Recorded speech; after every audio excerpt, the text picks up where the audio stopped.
Thanks for tuning in to Shana Speaks Life, where every day is a good day to live your best life. Hey, love. Hey, thanks for tuning in to Shana Speaks Life, where we are empowering women one conversation at a time. Listen, listen, listen. I am here today just to talk to you about why I'm so passionate about women empowerment. You have to understand why this means so much to me. Because I know you're probably like, either you don't know me, you heard of me, you've seen my videos, or whatever the case may be. You're like, this is all she talks about, because that's what's on my heart. I grew up as a teenager, right? Honestly, even before my teens, like elementary school, I was picked on, and I was always called the chunky kid, the chubby kid. Then I got in middle school, and then I was called leopard because I had like this little skin disorder going on. And then in high school, I had the nickname Nassau. If you don't know what that means, look it up, because this is a clean episode.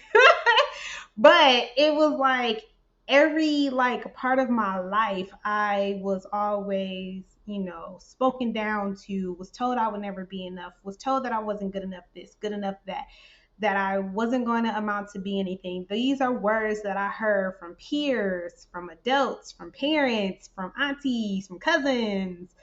I heard these words, and they stuck with me. They stuck with me for a very long time, to the point where I did not believe that I was worth anything. I didn't think that I was worthy of love. I didn't think I was worthy of friendships. I didn't think I was worthy of life at one point. And it took a very long time, a very long journey for me to get to a point in my life where I saw myself differently. Now, the reality is, we're talking about a lifetime of negativity that has been placed inside of my mind from other people throwing things at me, right? And I held on to them, and I held on and held on and held on for decades. And so now it's taking the other half of my life to not believe those things that are instilled in my mind, right? So it's like, as a kid, you hear either positive things or you hear negative things. And sometimes you hear a little bit of both, right? But if at home you're hearing positive affirmations, right? You're reminded of how amazing you are. You're reminded of how talented you are. You're reminded of how beautiful you are. You're reminded that you can do anything you put your mind to. When you are constantly reinforced with positive at home, it makes it easier for you to deal with what's thrown at you in the world. Unfortunately, in my situation, and I'm sure in other women's situations, the household was also doing the same thing the world was doing. And let me be clear in saying this. I've come to the realization, as a woman, as a mother, as a wife, that I was birthed in my mother's brokenness. So my mother loved me the best way she knew how. She gave me all that she had to give. It just wasn't enough for me growing up. But I love her dearly, and I have grown to forgive and to move forward from a lot of that brokenness that I was born into. I also carried some of that brokenness with me into my adulthood, right? But we also have to realize that at a certain point, regardless of what did or didn't happen in our childhood, as adult women, we have to hold ourselves accountable of how we want to move forward in life. So once I got to that realization, I was like, you know what? I can't keep being upset with my mother or with my aunt or my cousin or my friends, who didn't mean me any well, right? Like, I can't hold on to the things that they've said and the things that they've done to me. Because if I continue to hold on to it, then it's like, it must be true. And I believe that. And when I tell you I believe that for a long time, we're talking 3 decades. I know I just aged myself. Don't try to guess it. Okay.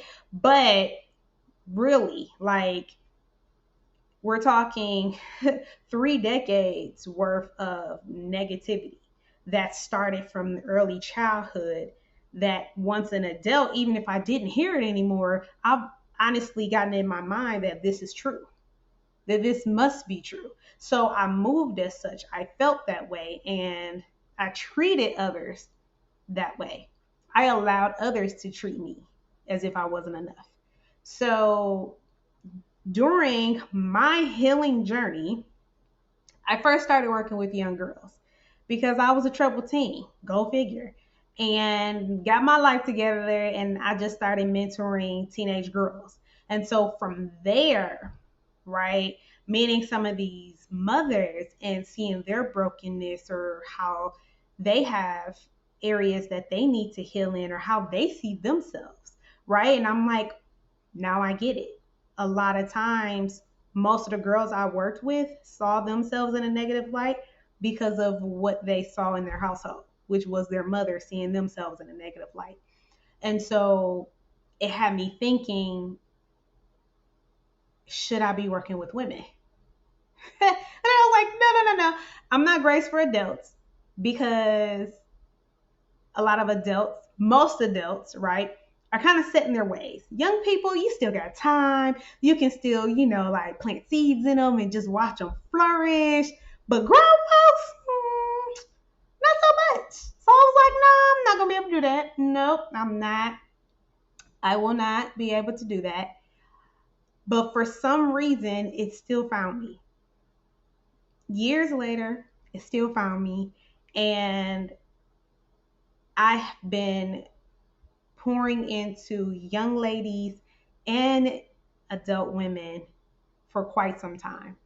And I can honestly say it's been empowering to me. It's been healing for me. It's been uplifting for me to be able to speak life to women like you, to be able to plant seeds in women like you, to be able to pour into women like you. But then the best part is to see it come full circle where now these women are pouring into other women. Not saying that they weren't before, but now they're doing it in a different posture, right? Because now they see themselves differently, and the women that are around them that they know see themselves in a light in which they used to see, they want them to come out that darkness, right? They want them to come out of this I am not enough mindset. And so with that, creating this community of women who want to pour into each other, who want to see each other win, who want to plant seeds and just hold each other accountable and just all of these great things. I'm just like, this just warms my little old heart. And then for the young girls that I work with to see adult women have sisterhood despite what they see on television. No judgment, get your check. How you gonna get your check? I'm just saying, when our young people see those things on TV, they hear those things, right, in the music, they believe this is how I should be. This is my life. This is what it is. This is how I need to behave. And forget you and forget you over there. It's just me, mine, and no more. Right? But that's really not it. That's not how we thrive. That's not how we are at our best. Seriously. You do have to be mindful, right, of the circle that you surround yourself with, but you should be surrounding yourself with women who want to see you win, with women who want to empower you, women who will hold you accountable. And creating that space for me has been nothing short of amazing, right? I may not have had the tightest relationship with my mother. My mother is not my best friend. My best friend is my best friend. We've been best friends for our whole life minus 5 years because I'm not aging myself, not here on this episode. But just seriously, just embracing sisterhood, embracing community, embracing the empowerment, right? I think it's so important to be surrounded by women who want to empower each other, to be surrounded by women who recognize when they're like, you know what, my cup is empty. And when my cup is empty, I know I got this circle of women who can pour into my empty cup. And then when my cup running over, right, I can pour into the next sister cup. I'm telling you, it is an amazing feeling. It is an amazing thing to see. And the crazy part is, right, women who never would have crossed each other's paths otherwise, women who never would have met because they're in different states, have this sense of community, this sense of sisterhood, and this desire to want to check on each other. Man, let me tell you, I have met some amazing women in my years of moving around to different states, traveling. And of course, I have my A1 day one. Shout out to my two besties. Technically, I got three, but my third one's a male, so we ain't talking about him. But shout out to my two besties, Shalisha and Denisha. Hey, boos. Mwah. Right? My A1 day ones, always and forever. But I have come across some amazing women throughout this journey called life. And even understanding that friendships, relationships, whatever the case may be, careers, we have reason, season, and lifetime, right? My A1 day ones, they're lifetime. They're not going anywhere. Signed, sealed, delivered, okay? There have been some friendships that were seasonal, and not that they ended on a bad term. They outgrew, or we were just for each other in that season. We planted seeds in each other's life in that season. We flourished to our capacity within that season of our friendship. We're still cordial. Hey, how you doing? But it may not be as tight as it once was, right? But it's the fact of knowing and recognizing and being willing to empower others, wanting to empower others and be empowered. Because I'm going to be honest, if I'm connected to you and you can't pour into my cup, are we really connected? Are we really connected? And I'm not saying you got to pour into my cup every day. You don't even got to pour into my cup every month or even every year. But when my cup runneth empty, and if you are in my community, right, because of this sisterhood, even if we don't tell the various details of what's going on in our lives, right, but just in recognizing like, hey, my cup is so empty right now. I am overwhelmed, or I am tired, or I don't know if I could keep this dream going. I don't know how I'm going to make it as a mother, or whatever the case may be, right? These women who come from different walks of life, single moms, married, no children, divorced, widow, like fresh out of college, like all different age groups, all different backgrounds, and all different skins of color. Like, I'm just saying, like, how could you not want to be a part of something so empowering? The idea of it is empowering, but I took the idea and I brought it to life because I sought out what I needed. And I believe that I could not possibly be the only woman who felt a void in sisterhood, who felt a void in community. I know I wasn't the only one, and because I know I wasn't the only one, whether others admitted it or not, this community was created. Or maybe you have sisters, maybe you have besties, but sometimes, right? Sometimes you like, I just can't hear it from the people that are that close to me sometimes, right? You could be my bestie, but sometimes your voice is on like auto tune for me. And so it's like it goes in one ear, not the other, like a child, right? Like as a kid, it's like your parents are constantly telling you something, telling you to do something or not to do something. And after a while, you kind of like, you can just literally ignore their voice. It's not even intentional, but it's to a point where it's like, and you just don't hear the words coming out of their mouth anymore. And I truly believe that the people that are the closest to you, sometimes that's what happens. When you hear from another person, they give a different perspective, or they say the same exact thing, but they say it with their own little twist. You're like, man. Then when you share it with your bestie, she like, girl, I told you that last week. You like, yeah, but you ain't say it like she said it. She said it in a situation, in a way, not situation, y'all, but I ain't finna do this over. She said it in such a way that it was like, dang, I understood her. right? Because sometimes the people closest to you are the people who understand you the least. And the reality of that is why it's so important to have this community, to have this sisterhood. Oh my gosh. My heart just warms every time I think about it. And then, like, the levels to this, right?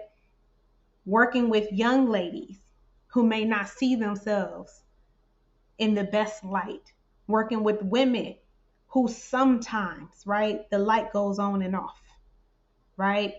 But then merging the generations together for special occasions, right?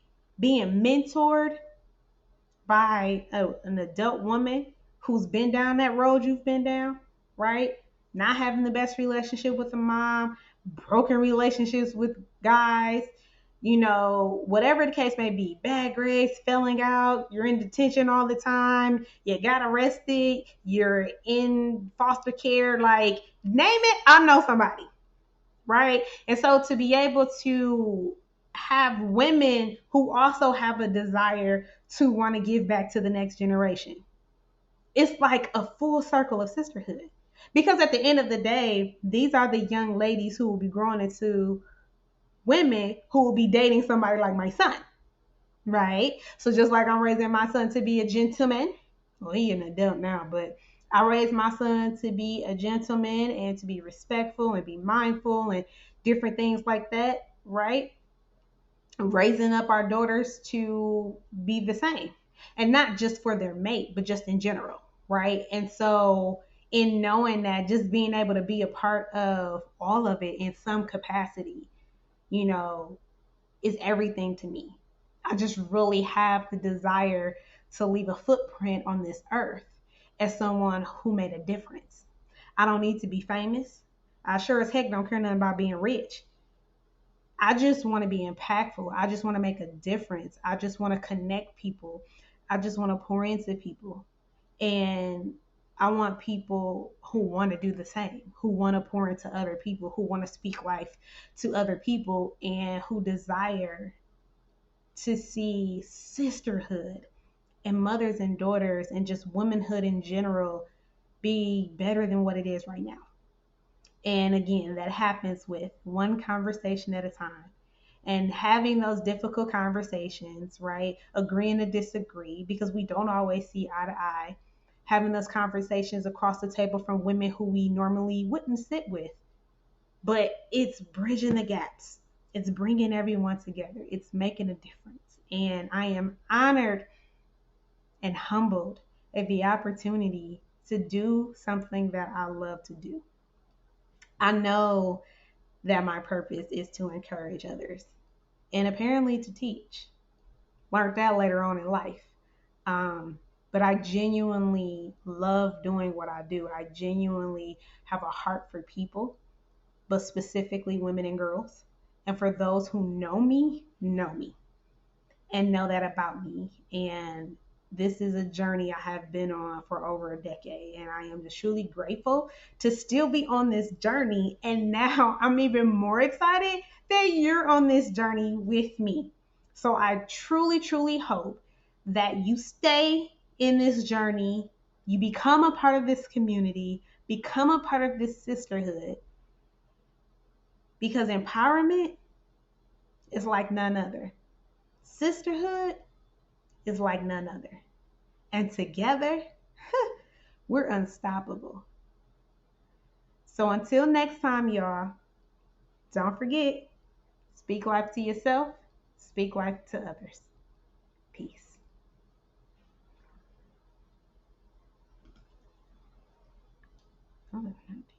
You're officially part of the Speak Life Nation. So remember, speak life to yourself, speak life to others. Until next time, y'all.